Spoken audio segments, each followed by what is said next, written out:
안녕하세요. 교육의 진심인 아빠 오너드림입니다. 지금 비가 이 정도면 그래도 꽤 비가 오네요. 오늘은 아까 비가 잠시 오다가 또 햇볕이 났다가 지금 또 이렇게 비가 내리고 있습니다. 지금 이곳은 우기입니다. 우기라고 해서 뭐 비가 하루 종일 내리는 경우는 그렇게 또 흔치 않은 것 같아요. 어쨌든 비도 오고 시원합니다. 이번 영상에서는 제가 20년 동안 그 학생들을 가르치면서 느꼈던 한국 학생들의 그 학업적인 면에서 경쟁력에 대해서 한번 이야기해 보려고 합니다.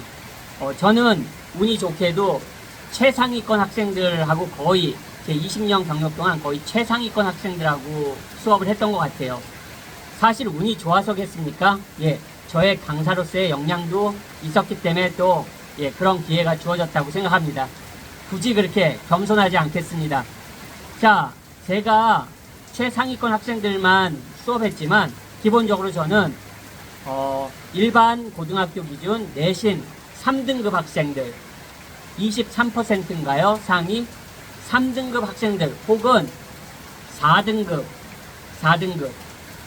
퍼센티지가 40%인가요? 상위 40%? 그 학생들까지는 경쟁력이 상당하다고 생각합니다. 즉 한국에서는 경쟁력이 4등급 경쟁력이 뭐 좋은 게 아니죠. 하지만 그 학생들이 한국 밖으로 나간다면 특히 영어권 국가에서는 영어권 국가 기준으로 동네마다 지역마다 다르겠지만 적어도 한국에서 일반 고등학교 내신 3등급 안에 드는 학생은 영어권 국가에서는 그냥 지역 퍼블릭 하이스쿨에 간다면 탑 먹습니다. 1등, 꼭 1등은 아니더라도 최상위권 학생이 될 수 있습니다. 확신합니다. 그 정도로 한국 학생들이 학업적인 면에 있어서는 공부도 하는 힘이 있고 하는 방법도 알고 있고 이게 어떻게 보면 한국의 교육의 힘이죠. 그게 상당합니다. 근데 문제는 한국에서는 그런 학생들은 경쟁력이 없어요. 한국에서 일반고 내신 3등급, 4등급 경쟁력 없다고 봐야 됩니다. 지역에 따라서 인서울 어렵습니다.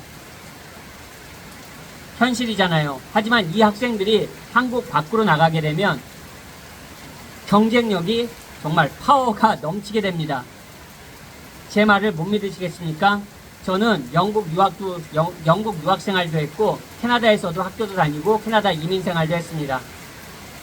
그리고 20년간 학생들을 가리키면서 제가 보고 느끼고 실제적으로 확신할 수 있습니다. 근데 문제는 뭐냐? 영어가 안 되잖아요. 영어가. 한국 학생들이 영어가 안 됩니다. 영어가 안 되는데 어떻게 경쟁을 하겠습니까? 제가 지금 비가 와서 목소리를 좀 크게 하고 있습니다.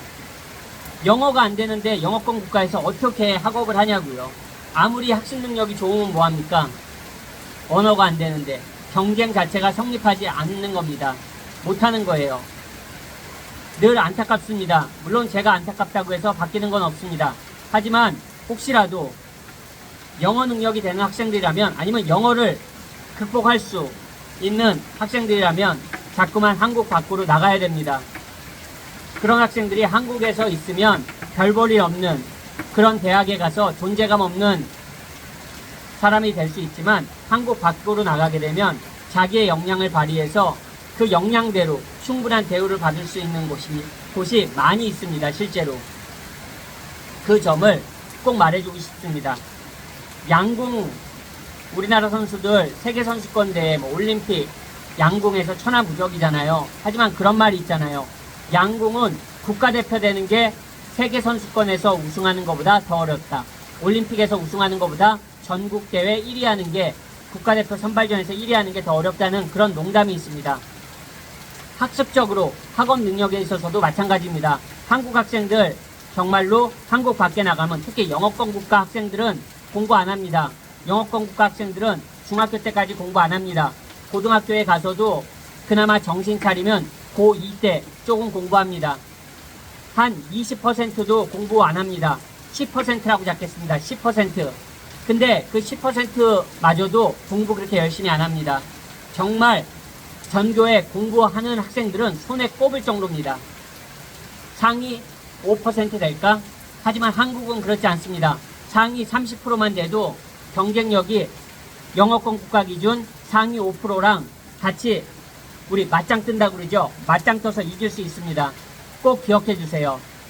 오늘 영상도 시청해 주셔서 감사합니다. 저는 또 다음번 영상에서 인사드리겠습니다. 안녕히 계세요.